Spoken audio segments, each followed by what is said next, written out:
And we are live. Hoppa, with my camera woman, the tripod. Choppa. Well, it's a little crooked, I guess, but well, good enough. And I will go a bit lower. Hoppa. So. Oh, I'm such a professional YouTuber, Facebooker. Not at all. But anyway, I see that nobody's watching yet, but if you watch this back, then hello. Thank you for watching. Today is Thursday the 31st of July and it's just 7 o'clock basically European Standard Time. So if you watch this later, then just keep watching and yeah you can see and look at everything, of course. But I cannot say hello live to you basically because every time I do a live, then an hour or 2 hours or a day later, people say, oh, hello, Joshua, in the chat, which is really nice. But yeah, I cannot say hello back, so that's a bit of a shame. So if you watch this later, then, hello anyway. If you are watching this live now, because I see some people are live, leave a comment, just say hello in the chat or a waving hand or whatever, just so I know who is watching. It's always nice, of course, to see who is watching. And as you saw, in the title of this video, but it's always the case. It's basically ask me anything. So Q&A, question and answer. So in the meantime, I will open a nice can of Future-Morphs drink. Oh. It's the energy drink version because I might need it. So any question that you have during the live, I will just answer live as good as I can, of course. Usually these things. Yeah, I'm live usually about half an hour to maybe an hour, depending on how many people are watching and how many questions there are. I will try to make it fun for everybody. I'll also show you some snakes and also answer some questions. Sometimes I look down here because my iPad is here with the questions, so I won't forget anything. In the meantime, Martin says hello, hi. For everybody else, hello, thanks for watching live.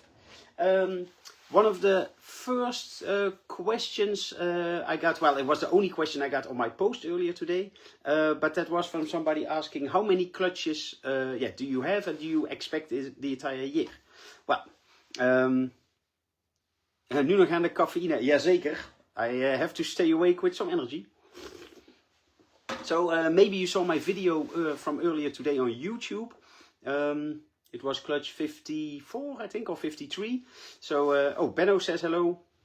I at least have 54 clutches, of course. But I will take you to the secret room.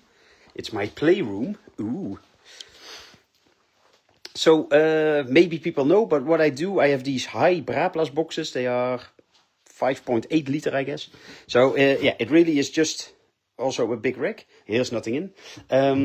But what I do, I put snakes in here that came out of the egg. So for instance, this is clutch 70 and 72. So what I do is, every time babies hatch from a clutch, I will just put them in here. And then when the entire clutch, hatch, so all the babies are out of the egg, then I put the label on. And then I leave them in here until they all shed. For instance, here, these are not all shed yet, but a quick peek at some mimosa stuff. But well, look, they all shed in here, of course. And then when all of them shed, sometimes I miss one or two, but usually when all of them shed, then I take them to the baby room. 1, 2, 3, 4, 5, 6, 7, 8, 9, 10, 11, 12, 13, 14, 15, 16, 17, 18, 19, 21, 20, 21, 22, 23, because these are here, because these were full. So many clutches to come, because, well, as you see, we have clutch 72, but I have a few more than 72 this year. That was basically not really planned. Well, it sounds stupid, but of course, I'm pretty good at planning. I don't just do something, but I have some. How should I say? I started with less breeding females this year than last year. So last year I had, I think, 98 females or so. This year I was planning to do about 90, but then it became 92 or something like that. But I got a lot more second clutches, and I also heard it from a friend of mine that also breeds corn snakes, that he get many good second clutches. Nicola also has a higher percentage of second clutches. So with fewer females, eventually I have more clutches already this year. So you can guess, I won't say exactly how many, but it's many. But you can guess in the comments. So if somebody guesses correctly how many clutches I have at the moment, then I will say that it's correct. But otherwise, it will stay a surprise. Well, it's not really a secret, because eventually, like in 2 months, all clutches hatched that were laid so far, and then you will know anyway. But well, it's quite a lot, let's say. Also, yesterday or 2 days ago, somebody said like, oh, must be busy with all the snakes, and I know that you have about 50 or 60 clutches, so yeah, you are almost at the end, but I'm not even halfway. So it's quite a lot, but fingers crossed. For good sales, for nice baby. Well, the nice babies are hatching anyway. The sales are also not going too bad. So yeah, let's hope I can get rid of all the babies again, just like previous years. Because that's also a question, well, even like friends or family, they ask, well, basically everybody new in my life that I meet, and they say, oh, what do you do for a living? And I say, well, I breed snakes. Then they always have the same questions. It's always, are they venomous? And then I say, no. And then they say, oh, then, but they're also not constrictors. And then I say, yes, but they're not so big. Oh, and then they ask, can you make enough money breeding snakes? Yes, you can if you breed a lot and you do it for years and years, then of course you can. But yeah, it's not that simple, of course, but it's always the same questions. So yeah, it's many babies and a lot of work, but I do it to myself, so I cannot complain too much. For people who just joined the live, if you have any questions, just type them in the chat. I will just answer them according to the questions. I have a few questions lined up anyway to talk about, but it's always more fun if it's a little bit interactive for me as well. So if somebody has questions, then just go ahead. In the meantime, I see, I will click this away. Can I click it away? No, I cannot click it away. Now I could. It said something about, sending stars. If you really like my content, you can send stars, but you don't have to. It's nice if somebody does it, but it just costs money. So yeah, why would you spend 10 cents or euro on a question if you also can just send it anyway? So, well, we have a question. The first question from Raza. Hello. I noticed some numbers missing in clutch order. They did not hatch successfully.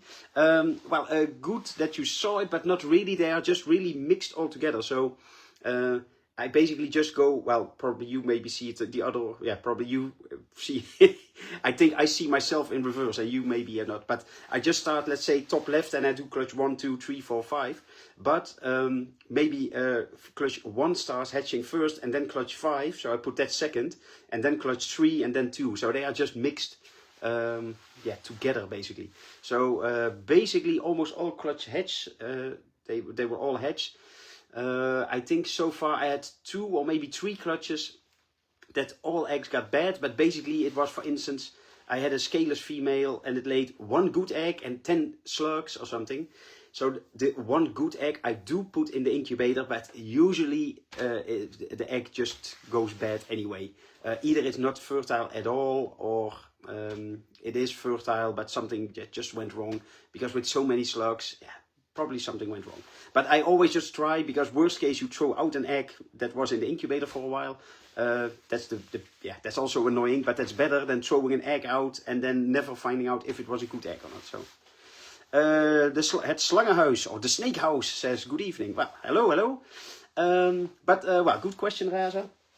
Another question, it's not really a question that I got today or whatever for this live, but I see it more and more often now that baby season is going on, and not just just on the corn snakes on Facebook group and stuff.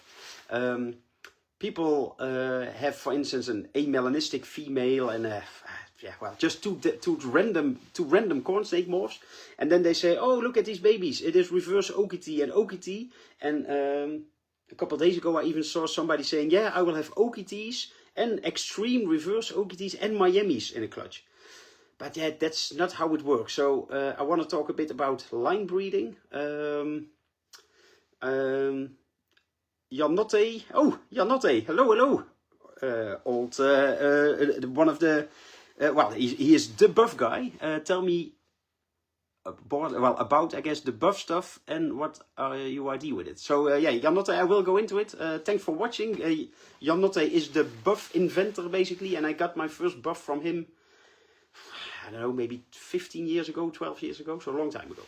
But first, let's go back to the line breeding thing.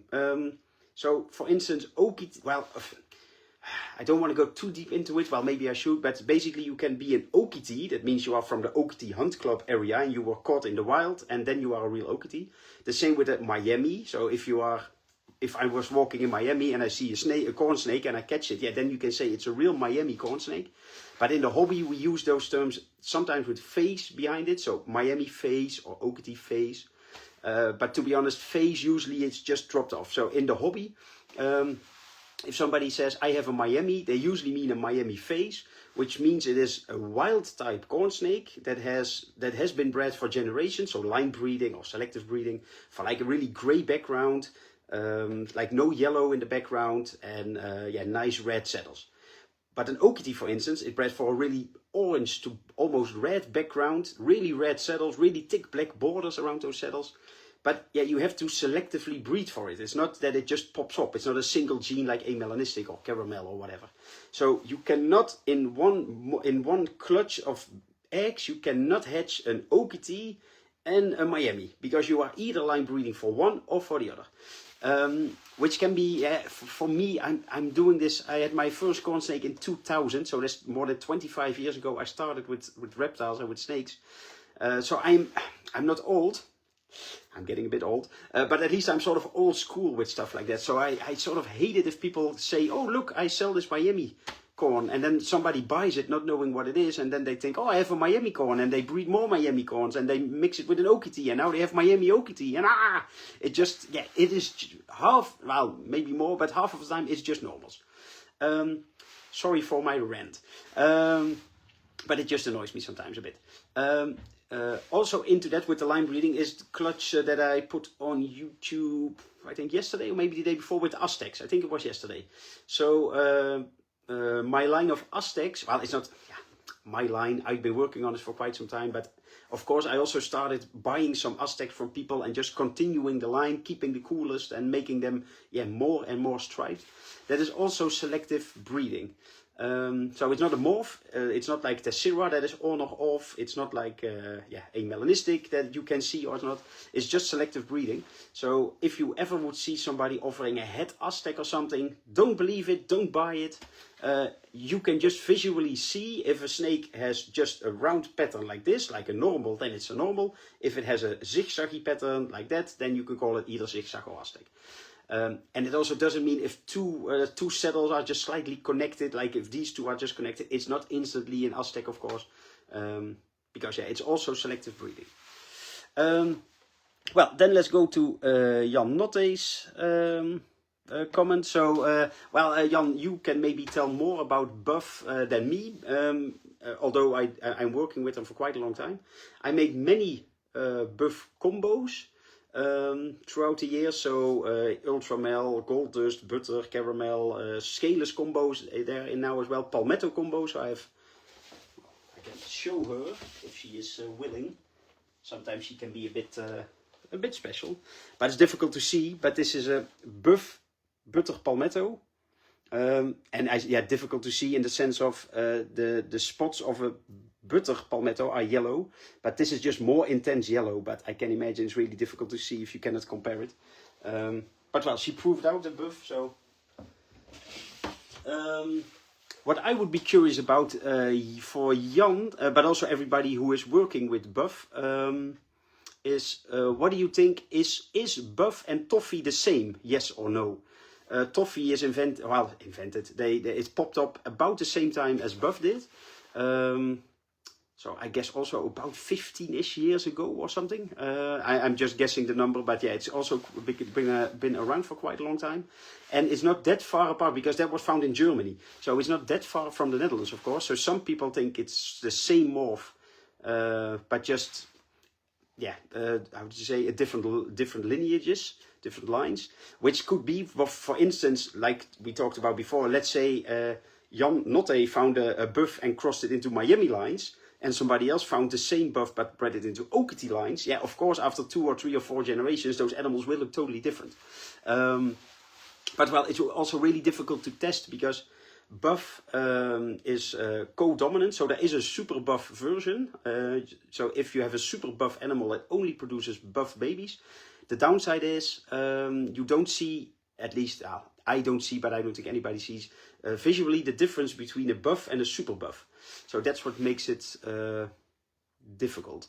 So, and maybe toffee is the same, but let's say you cross a buff and a toffee, you maybe have a buff toffee, but are those 2 separate genes? Or is it really, can you not be a super buff super toffee?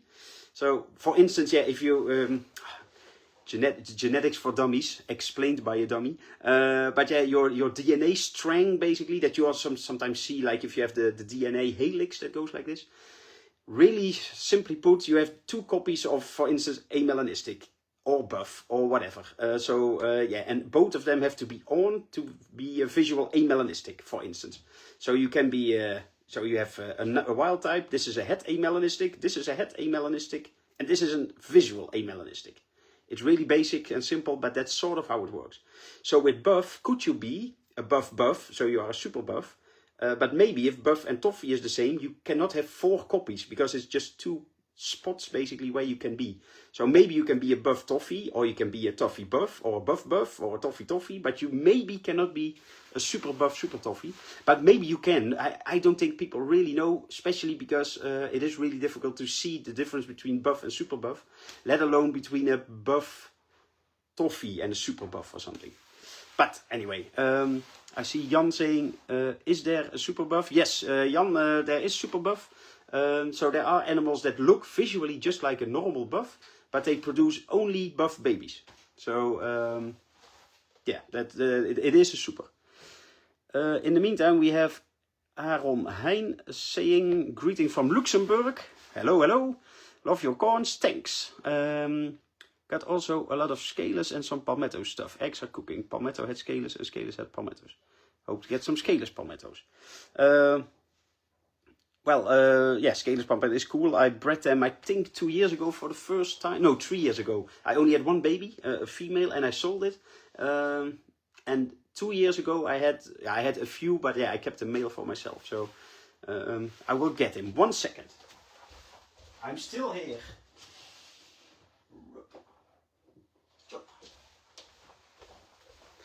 So, this is my 2-year-old. Yeah, well, yeah, about 2-year-old scaleless palmetto male. And yeah, they are sort of strange looking, of course, but yeah, they do get quite some big freckles. So basically all the bigger ones that I've seen don't have the small freckles everywhere like a normal palmetto, but they do get the bigger patches. So, oh, somebody sent stars. Woo! I will put them back and then I will get back to your questions.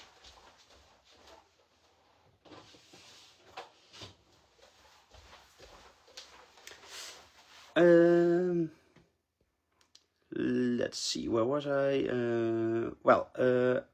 Aritzia. Aritzia, I have to say the name correctly. How is Mimosa different from Red Factor? And a gift is possible. Cool. Well, thanks for the 99 stars. So the difference between Mimosa and Red Factor, well, it can be difficult, but it is different. Red Factor, basically, well, they are also pretty variable, but it adds red pigment. That's the name, Red Factor, of course. And in the snow, that will look more like pink, of course. in a ghost or something, it also can be pink or salmon color, but yeah, depending on the combination. But basically what it does is it produces more red pigment. Oh, I see a lot of hearts flying around. Thanks for that as well. Mimosa can be sort of a more pink snake. There are definitely some really pink mimosas around, of course. But it also, not always, but it is a difficult one, so I will try to explain as good as I know it at least. So it doesn't always, but it can be more pink and red. It can, but doesn't always have to be that it produces way more yellow. So sometimes the head, like the tops of the head, are really yellow. Of course, almost all corn snakes, depending on the morph, but they get yellow in the neck. But with mimosas, sometimes it goes longer and higher, and like I said, even on the cheeks and the top of the head. So sometimes it enhances yellow, and also not always, but you see a lot of pattern aberrant patterns basically on them. So it can be a little bit more zigzaggy. It can be quite frosted saddles often, especially in tessera. You get really busy looking tesseras. So yeah, it's a combination of all those things. The downside is it's not just an on or off morph. So it's not as simple as saying, oh, I breed a mimosa to a normal and I will get half normals and half mimosas or so. So I think it's definitely not simple recessive, because in one generation you see it. So that means it must be either dominant or co-dominant, or selective breeding, or a combination. So I don't think there is a visual super mimosa, but if you pair a really nice mimosa male to a really nice mimosa female, of course you will get really nice looking babies. But it's the same with red factor. Online you often read that red factor is co-dominant, so you can be a super red factor. But I also don't really believe that, because that would mean if you would take a normal red factor male, for instance, to the ugliest normal female you've ever seen, and you pair them together, then you would get 50% red factors and 50% normals. And it does, in practice, it just does not work like that. You get basically sort of in between babies. So you don't get really ugly normals, but you also don't get the pinkest red factors. And it's a little bit the same with mimosa. So if you would take a nice mimosa and you pair it to the ugliest animal you have, yeah, good luck producing better looking animals than the mimosa. So that's why I think line breeding is also involved. And because you sometimes have the pink and sometimes the yellow and sometimes the pattern, or all three or some of them. So maybe it's just polygenetic, so multiple genes that are at play. But you can definitely make nice looking babies if you outcross it as well. But yeah. So yeah, that's as good as I can explain it. So it's, yeah, like I said, it's not as simple as on-off, but it's also not just a dominant or co-dominant thing. So definitely line breeding is important as well. I hope that explains it a bit, Aricia, and the rest, of course. Aaron says, what a handsome one. Oh, thanks. He, of course, means the scaleless palmetto, but I just take a compliment wherever I can. Jan Notte asked if I bred buff into lavender. No, but my girlfriend Nicola did last year. So probably we have a buff lavender tessera, or maybe buff hypo lavender tessera or so. The downside is it's really difficult to see. So probably it is the case, but yeah, without breeding, we don't want to say for sure. So it is a strange looking lavender. So probably it is buff, but yeah. She's 1 year old now, and the first, when it hatched, we thought, that looks a bit special. But not super, yeah, it's not popping out like an orange, for instance. So a buff amelanistic really pops out. So yeah, probably we have it, but without breeding, I don't want to say 100% for sure. Frederick says, hello from Sweden. Well, hello, welcome to the live. Raza asks, do you interact with adult snakes daily or mainly during feeding time? Do you have angry ones? Yes, I have some angry ones. Not the most are pretty okay. Unfortunately, sometimes mimosas, usually the nicest looking ones are the biggest a-holes. So they can be quite spicy sometimes. But I do, well, not really handle them every day, but I spot clean all my snakes every day. So yeah, it's just opening the tub, and if there's no poop, then yeah, I don't take out the snake or so. So yeah, I do interact with them every day, but I don't handle them every day. And to be honest, yeah, during the years, yeah, I handled literally thousands and thousands of snakes, of course. And yeah, there are few corn snakes that yeah, make me scared or whatever. So I also just grab everything. And what usually is the case if a corn snake, some snakes are just assholes and they bite everything, of course. Corn snakes are usually, even if they are a bit defensive, if you just open a terrarium or a tub or whatever you have, but if you just open the terrarium and you just grab them, usually they're pretty okay. They just think, oh, what the hell happened? The problem usually with people getting bit by snakes, especially if it's beginners, and I know how it feels because I also did it, is people go like, oh, can I grab you? No. Oh, can I grab from here? No. Oh, I will try from here. Oh, he looks at me. Oh, he rattles his tail. And the more you do that, yeah, the more the snake thinks like, what the hell is going on? And it will only bite quicker, of course. So it is scary. Also one of the worst accidents I ever had with a snake bite is when I don't know, it was like a half-year-old, I think it was a great red snake, so an obsoleta or so. It wanted to bite me and it did not even hit me, but I just got scared and I pulled my arm back and I just scraped the glass of the terrarium. So yeah, that stuff can happen, of course, but usually if you just grab them, then yeah, it's not too bad. They behave pretty good. Harit says, yes, I was correct. Yes, you were then. Janotte, what are the genetics from Palmetto? Well, Jan, you are out of the hobby for a long time, I guess. Palmetto is, well, also a sort of controversial opinion for me because I think it's simple recessive, just like amelanistic or caramel or whatever. Also online you will find that it's codominant because het palmetto, so a heterozygous palmetto animal, often, not always, often looks a bit hypomelanistic-ish. But it's not always the case. So I always say to people, if you have a clutch of possible het palmettos and you want to keep one or buy one, yeah, then buy the one that looks the most hypo-ish, so the lightest. You have a bigger chance that it's a het. But I also had really dark animals that were 100% het palmetto, so it does not always go... well, de vlieger gaat niet altijd op, we say in Dutch. So yeah, I say it's just a simple recessive trait.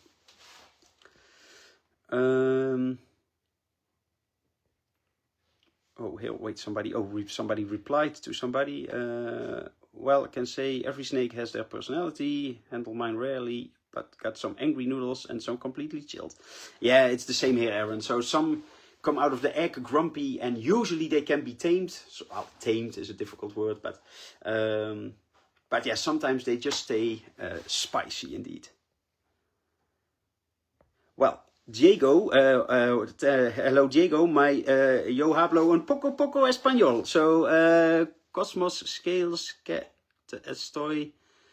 No, I cannot. My Spanish is not good enough for this.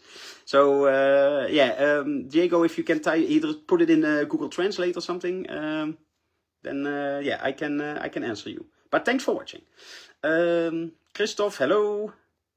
Well, Richa, thank you, no problem. Oh, Jeannette is watching. Hello, Jeannette. And hi from France, from Jan. Well, hello. It's all over the world. People are watching me. Aw, I feel so special. But well, everybody, thanks for watching. And I said it in the beginning as well, but if you have any questions or comments, just put them in the chat. I like it if it's interactive, so no question is too strange. Oh, Nicola from Boo Boo Snakery is in the house. Hey!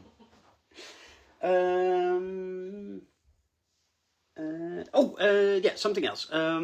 I have two things on my list. One is what is mask? So let's talk about that as well. And how to ID them, but also IDing babies. Probably people know, but I want to help everybody IDing their babies. Because if somebody does not know what they have or something, well, you can ask me.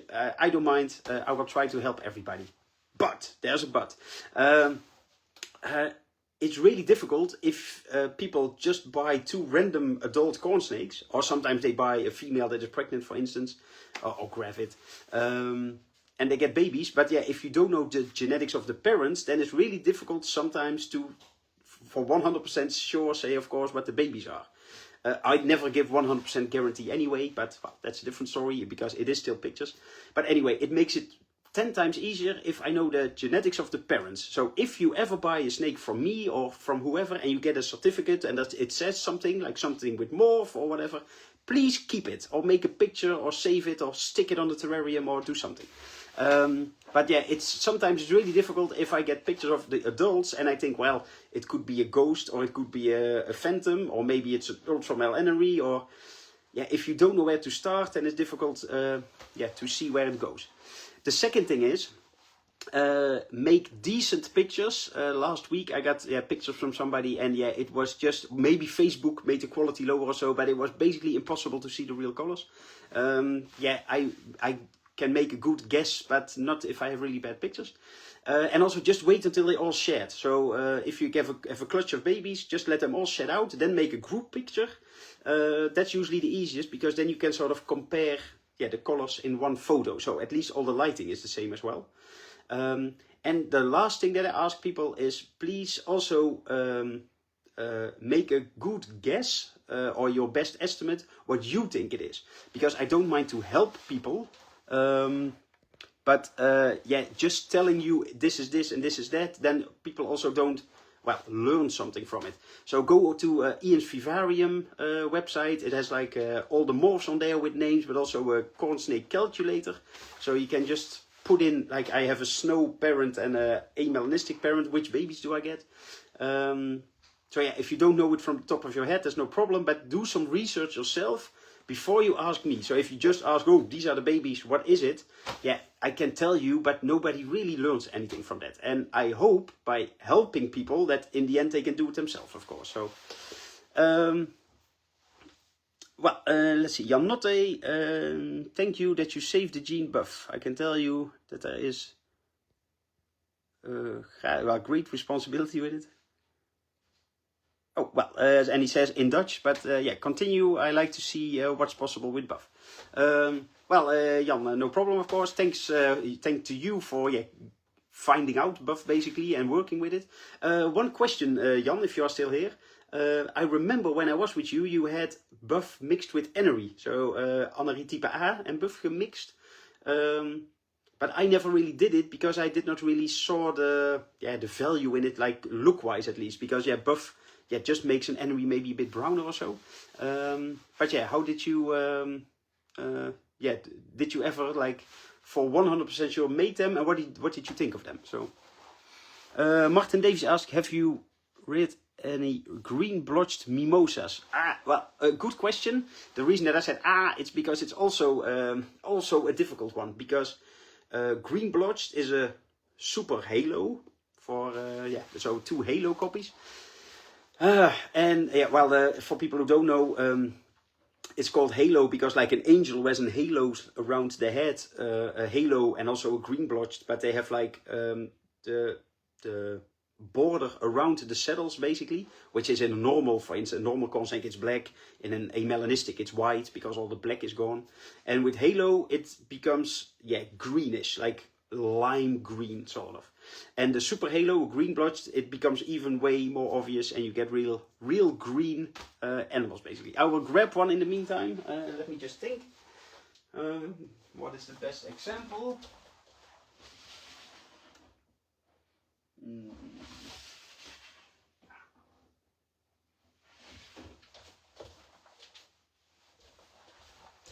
Well, she is in shed because she laid eggs, but so it's not the best example. But by the way, there's also Red Factor and Mimosa in here, so it's not totally fair. So yes, I sort of made them. What you can also see, especially, no, you don't see it at all. They have quite, especially because she's in shed, but they have quite some green on the belly. Can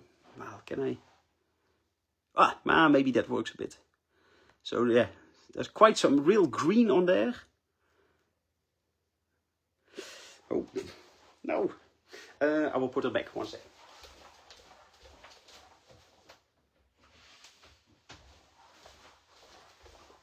So basically the answer is yes, I did make them, but the downside is I never bought a halo from somebody. I never bought a snake and the seller said, oh look, this is a halo snow or something. which makes sense because it's been around for a long time, but that people sort of know how it works and what it is maybe just, well, 5 years, 8 years, something like that. And the downside is, in a baby, you don't really see it as a hatchling. So if you get a baby out of the egg, which is, for instance, a halo snow or a green blotch snow, you don't see it. So it just looks basically like a normal snow. And it can take half a year, maybe even a year, sometimes longer, but usually around a year-ish, then you start seeing all the green coming through. Sometimes sooner, but sometimes just around a year. So by the time I know, like, oh, well, I have some halo babies, they are usually sold already, unless I kept them. But yeah, I breed more snakes than I keep, luckily, because otherwise it would be a full house. But yeah, that also makes it difficult. So yeah, in theory, you could say, well, this is a green blotch snow, probably, so all the babies will be halo, but maybe this is just a halo, a really good looking halo. So just 50% of the babies can be halo. So yeah, what I usually do is I don't label my snakes halo if I sell them, or green blotched, unless I would sell them as adults or sub-adults or something. But as babies, I usually don't put it on there, because yeah, I cannot tell visually in babies, and yeah, that makes it more more difficult. So I think in theory you can also be a wild type halo, for instance, or a wild type green blotched. So you have you are green blotched but without snow or amelanistic or mimosa or whatever. So that is possible, but would you see it? I don't think so. But yeah, that's what makes it difficult. So and that's also the reason I never bought officially green blotched or halos from somebody. But I do know where it comes from. It comes from my original Red Factor Snow and Red Factor Ghost that I bought years and years ago at the Ham show. Back then they were called, I think, Coral Ghost and Strawberry Snow or something. But turned out, yeah, throughout the years that it was Red Factor, of course. But yeah, it's a good question, but I don't have a good answer for it. Let's put it that way. Let's see. Jan says, in Amar kwam het aan het licht, in de wildkleur was het moeilijk. Ja, mee eens inderdaad. In wildkleur zie ik het ook wel. Oh, sorry, I was speaking Dutch. With the buff gene, I usually explain to people, if you have a wild type by look here and a caramel here, because a caramel as a baby is pretty brownish, then a buff is sort of in between. So it's browner and a darker orange than a normal, but it still has some red pigments, so it's not as brownish, almost brown, dark greenish as a caramel or so. But in amelanistic you get an orange indeed, and they really pop out instantly. Also with butter, for instance, it's really obvious. So if you have butters and buff butters in one clutch, then the buff butters are really bright yellow. It's really, they do look really nice. 1 second again.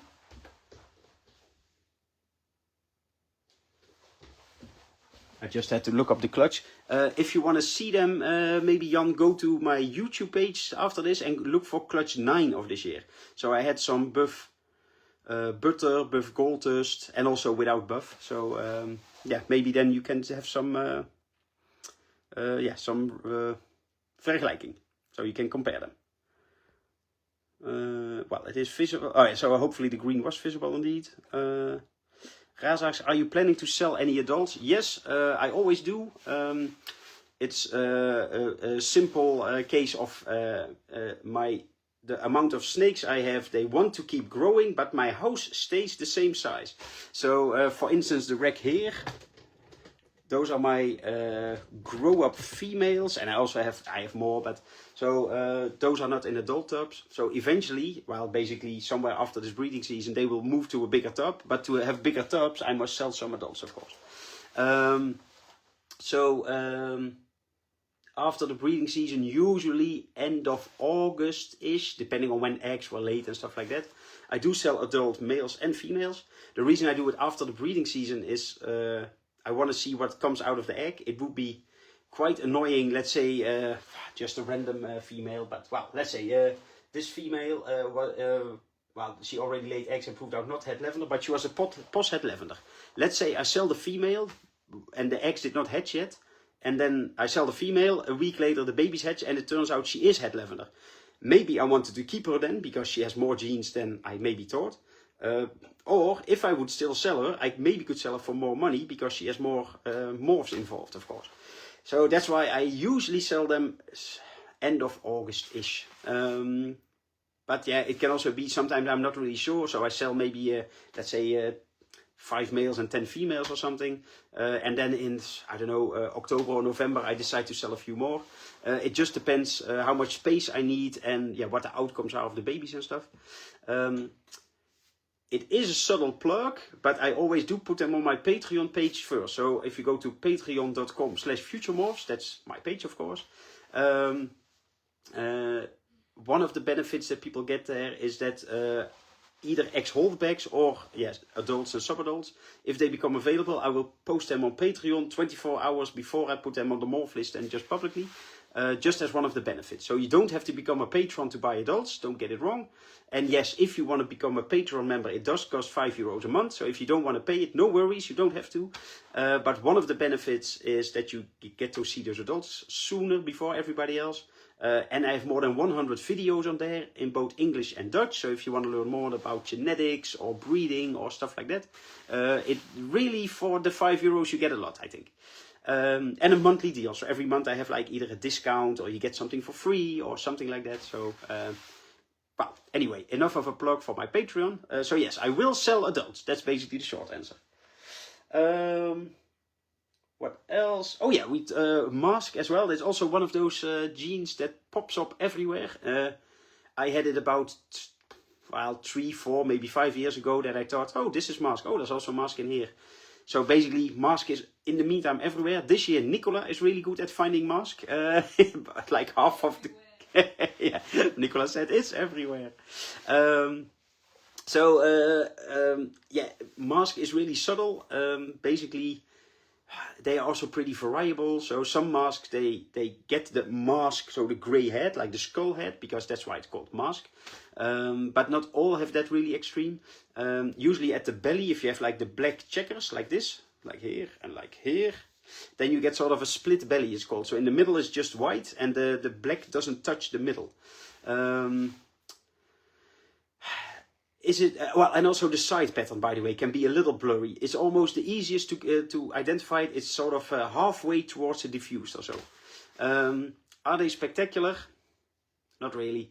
Are they valuable? Not really. Can you do a lot with mask? Not really. But well, it is a real morph. Probably there's also super mask. And that makes it more extreme. So usually then they have no belly pattern at all. They are a little bit more almost diffused on the sides. And it almost looks towards an ugly, well, not an ugly, but yeah, towards an ugly diffused, which sometimes really makes it difficult if diffused is in the line. So sometimes we really have to look like, yeah, is it a diffused or is it a sort of an extreme mask or a super mask? So yeah, that is also difficult to ID. But yeah, well, like I said, it is a real morph, but I usually don't, well, not even usually, I don't ask any extra money for them. So if, let's say, a caramel is 25 or 30 euros, then a caramel mask will also be 25 or 30 euros. Because to me, it's just not really adding anything by look, or, well, by look a little bit, but for breeding, not really. So, well, Jan asked what I bred throughout the years. It's a good idea, Jan, but I would have to go way, way back, because I don't know when I bought my first buff from you. Yeah, I remember it was a buff ultramel, het caramel turned out later. Or maybe even het caramel motley. Because then I made some gold dust motleys and buff butter motleys. But well, anyway, there are a lot of pictures and also a lot of videos, of course. So maybe if you go on my YouTube page and just search in all my videos for buff, then you probably also get some videos already. But well, it would be way too much work because I don't save any pictures. People who know me, on my phone I have about 8 pictures at the moment. And it's all just Mimosa logos or FutureMorphs logos like this. And also in black and white and the Mimosa logo and with a circle around it. And I only use it to put like on pictures as sort of a watermark. And all the other videos I make and pictures I make, I delete everything because I don't want to keep it. So I like my phone just as empty as possible. So yeah, it will be difficult for me to make a collage or something. What else? Well, yeah, one more. It's not really a question, but well, it is a question that that people ask me, but not per se today. But if you want to make a reservation with me, like if you see a snake on YouTube or whatever that you like, or on the morph list, you just message me and I say, hey, I want to have that one. And then I say, okay, you can have it, but I do ask for a deposit. So deposit is possible. You can make a bank transfer. You can send it via PayPal. Crypto is possible, so either stable coins or Bitcoin or something like that. I don't mind that as well. I have a Wise account now, so it's also sort of an international bank, and the fees apparently are lower, but I did not really use it yet. But I heard from some people that it goes quick and yeah, low fees, especially if you are from outside the EU. Because if you just send money to my normal business bank account from outside the EU, it usually costs, well, yeah, somewhere between 15 and 25 euros extra, depending on the exchange course and stuff like that. So Wise could be an option. But well, PayPal and crypto usually was the quickest. But within the EU, bank transfer is also perfectly fine and quick, of course. Once you made a reservation with your deposit, then we agree on when you pick it up. For instance, at the Ham show in September, or at the Houten show in September, for instance. But then the reservation is also fixed. So it's not often anymore, but sometimes people ask like, oh, I bought a snake from clutch 10, but now you place clutch 12 and I see one that's cooler. So can I switch for that? And yeah, I don't do that because, well, I take it off the morph list, of course, and you agreed on buying that snake. Well, we both agreed on it because you liked it and you saw it and it was awesome. So yeah, you cannot just say like, oh, but now I found something cooler, so I just want to cancel it and buy another one or so.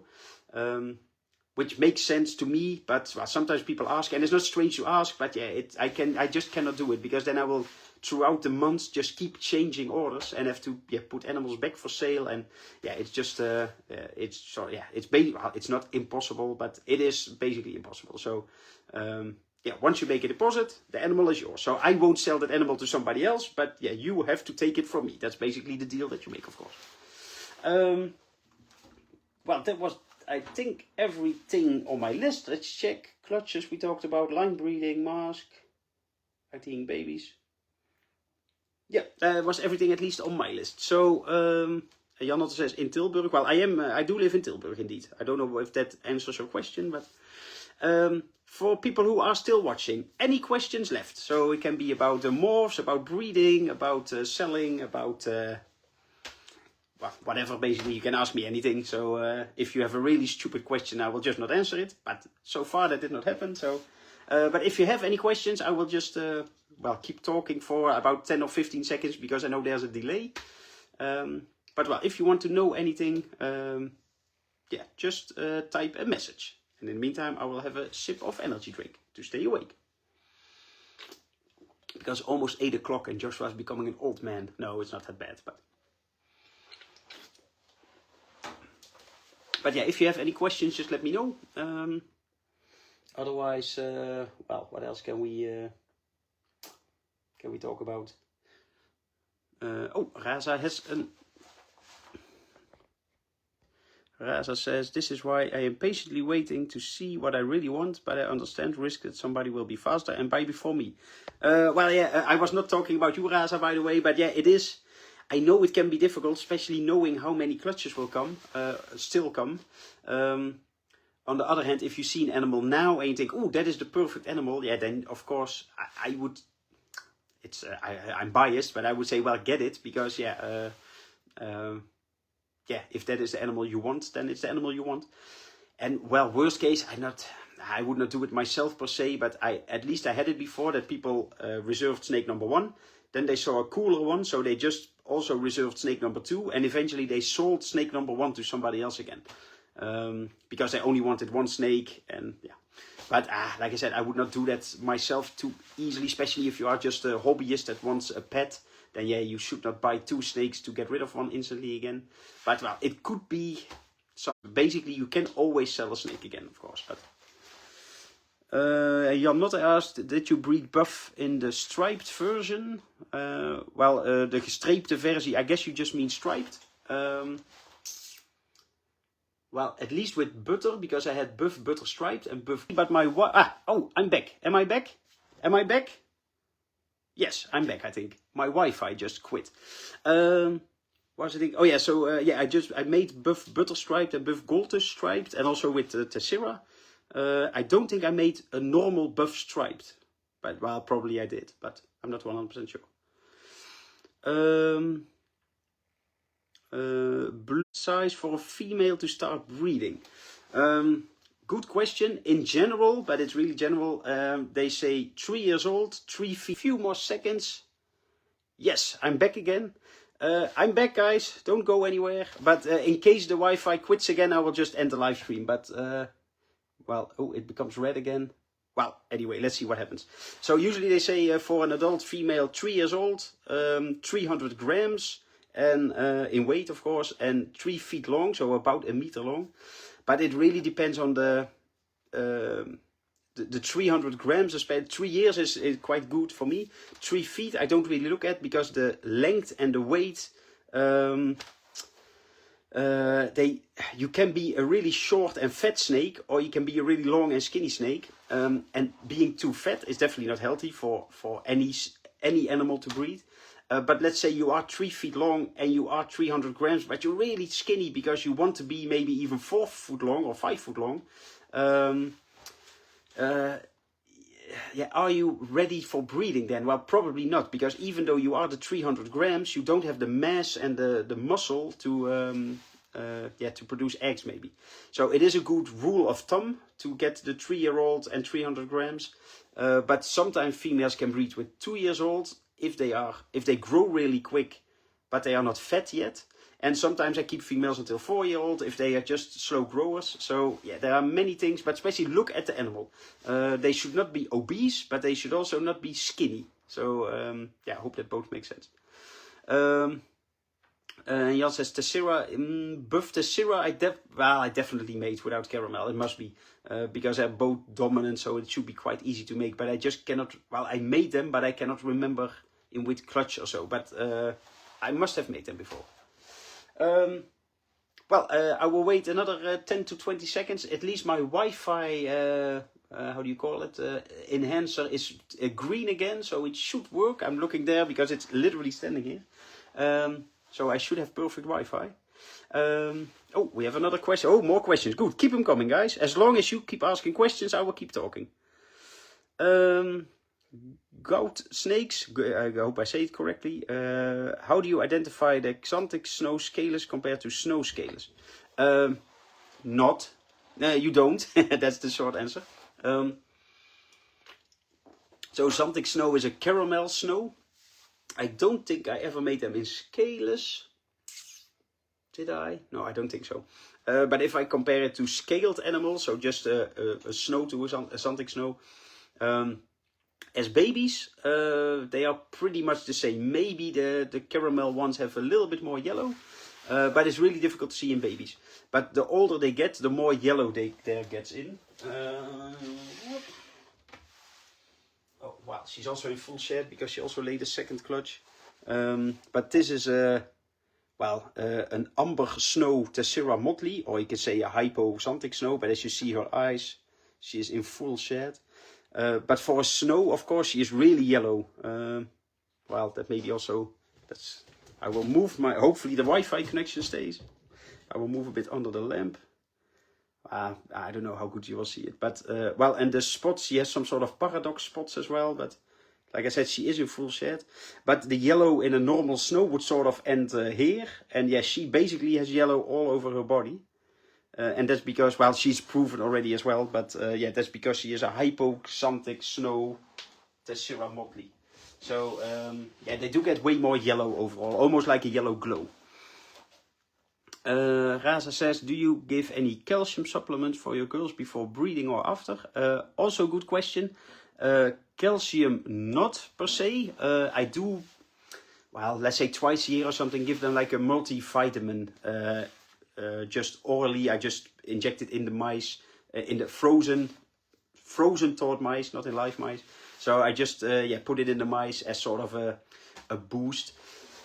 Probably snakes don't need it if they have a diet of good mice, and also maybe let's say 3 times a year, 2 to 3 times a year. I also feed 1-day-old chicks. It's not on one hand, not the best food for them. On the other hand, especially if the chicks still have the egg yolk inside of their belly, then it has nutrients that is not in a mouse, of course. Yeah, because snakes eat a complete package of a mouse, you basically don't need any extra calcium, because there's a lot of calcium in the skeleton of the mice or rats or hamster or whatever you feed. But I feed basically only mice. So yeah, they should get more than enough calcium in throughout the years for growing. Yeah, that they don't need any extra calcium. The only thing when I do it, if they get egg bound, or if they get egg bound, so if they have eggs and they start laying, but the contractions stop, then it can be because they have a lack of calcium, because they do take calcium out of their body to put in the eggs, of course. And it is known that a too low amount of calcium in the snake itself can get the contractions to stop or become too weak, basically. So then you can give oxytocin. So it's weeopwekker, what's it in English? Contraction enhancer, basically. Together with a calcium injection, just a one-time injection. But I would not recommend everybody just start doing that. But, two things. I'm a vet assistant by trade, sort of. I worked at a veterinary clinic as an assistant for 12 years or so. So I have some experience with it. And for like 10 years of those 12 years, I worked with 2 really good known reptile vets. So yeah, I learned a lot from them. So don't go poking your snakes with calcium and stuff. So if you have any issues and you have a snake that's not laying their eggs properly, then go to your reptile vet, of course. But then calcium can definitely also be a booster, sort of. Blues says something. He says, we all love palmettos, but the bug eyes are something I would like to avoid. What's your experience with breeding? Is there a difference in the offspring if the pairing is palmetto to palmetto versus palmetto male het or het male het? Also, good question. Yes, bug eyes are annoying. I want to say I don't know any breeders that made, like, let's say 100 palmettos and they have no bug eyes. Maybe some breeders claim they never made a bug-eyed palmetto before, but I won't say they are lying. But if you only made 5 or 10, then maybe it's possible. But if you made 100 or a couple hundred, like I did throughout my breeding palmettos, then everybody gets bug eyes. And there does not seem to be any... I wrote an article on my website, by the way. So if you go to FutureMorphs.com to the download section, there's something about bug eyes. I wrote maybe 3 years ago now. But how I got it explained also by, what's her name, Sarah Moore from America. She did some research about it a couple of years ago.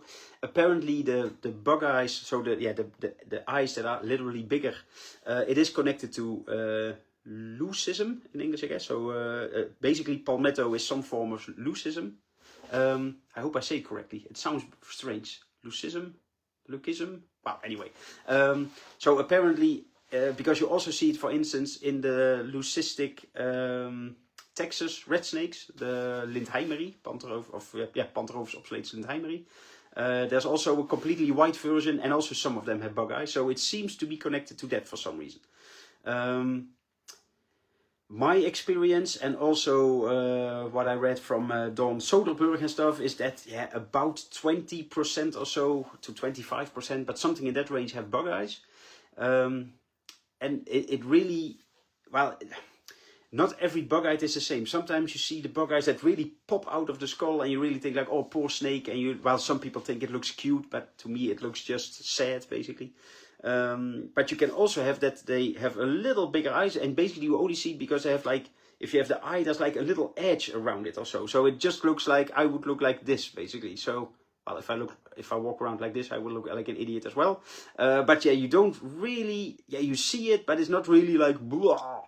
So yeah, basically it's both bug eyes, but the really small version where you just see the little edge, the chances that a snake really has issues with that is really low, of course, compared to the really bad bug eyes that you think like, well, they must have eye issues or eye pain or headaches or something like that. But I did not notice, and other big breeders basically as well, it does not really matter if you take a het to het or a palmetto to a het or 2 palmettos together. It's basically just the amount of snakes you have and yeah, just a percentage of that will have some form of bug eyes. Even out of 2 perfectly good palmetto parents with normal eyes, you can get some bug-eyed babies. And well, I never bred a real, I never kept the really bad bug eyes because yeah, I just don't like it. But I have some that have bigger eyes. It's, by the way, also more in males than in females. But you do also sometimes see it in females. So in the past, people said like only males can have bug eyes, but that's not the case. But definitely more males have it than females. But even if you have a bug-eyed male and a slightly bug-eyed female, you still can get good babies out of them. So there does not seem to be any logic in. Raza says, Nicola have a lot of palmetto this year, and I noticed they mostly have normal eyes. Yeah, well, true. Also last year, Nicola had quite some palmettos, which most of them are good. Also, some have the slight edges, but none of them really have the really big bulgy eyes. What was I thinking? Oh yeah, you also see it more often in amelanistic palmettos, or butter palmettos, or opal palmettos, or something like that. So also amelanism seems to have some sort of an effect on it. But also not always. You can have perfectly good palmetto amelanistics as well. Well, how should I say? People still, and me as well, basically the entire hobby still hopes. Some people believe, for me it's more hope than belief, but that you could outbreed it. I don't really think so. But yeah, it would make sense if you only would keep good-eyed palmettos and kept breeding with that it should become lower on one hand.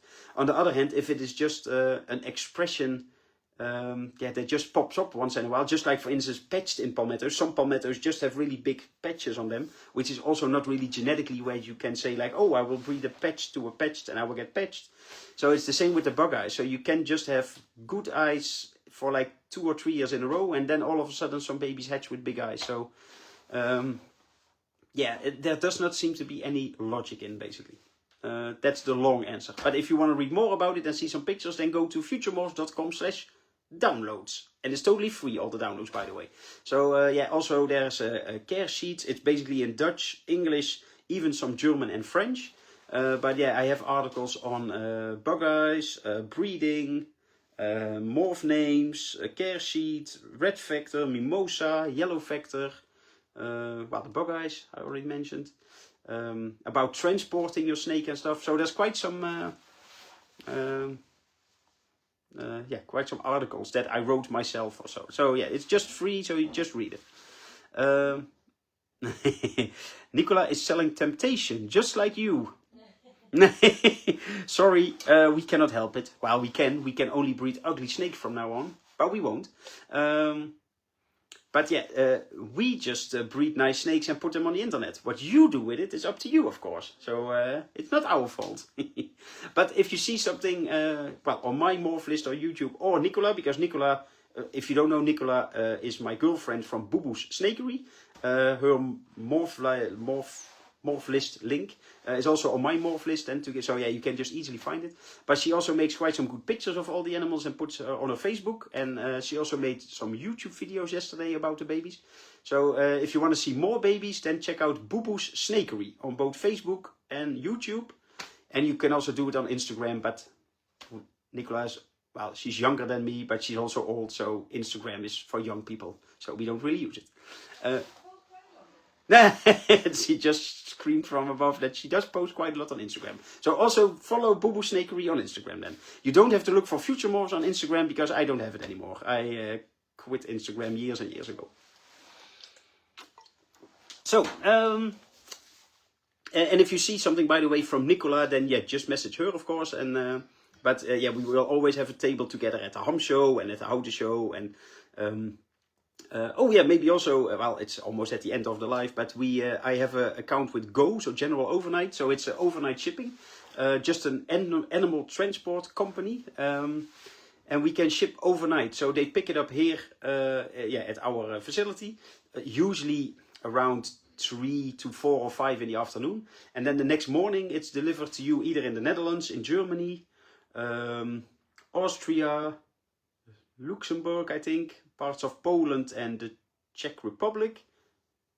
I think they were all countries. Yeah. So if you live in Germany or in Austria or even in the Netherlands, we can ship overnight to you. And let's say you order 2 snakes from me and 2 snakes from Nicola, we can just put it in the same box, of course. So you only have shipping costs once. So yeah, if you are interested in getting your snakes shipped to you, just nicely, styrofoam box, heat pack if needed. We will pack it really nicely and sort of professional, of course, but it also will be delivered to you by a professional animal company, transport company. Then yeah, just message me and we can get it arranged for you. So there was more than an hour and 5 minutes already, I see, of me rambling into a camera. So, well, I'm not saying I'm done with it, but if you have any questions, then type them quickly, then I will still answer them. And otherwise, we will just do a live in a few weeks or a month ago again. But if you have any questions, then please let me know. And otherwise, I will just take 2 sips of my future drink, and then I will just cancel the stream. In the meantime, also press the like button, the thumbs up and the little heart and the kissing emojis and stuff, just so I know that I did a good job. I need the validation in my life. Well, I don't see any more questions coming, so, well, thanks everybody for watching. Oh, I see a thumb. Yay, thank you. Oh, and another thumb. Whoa, and a heart. Woohoo. I'm so happy now. Probably it's just one person clicking all the time, but I don't mind. It's good for my mental health. Thanks for watching. I do like it, especially if people yeah, really interact with me and stuff. So all the comments and stuff I really like. So thanks for watching, and well, see you in the next live. Bye bye.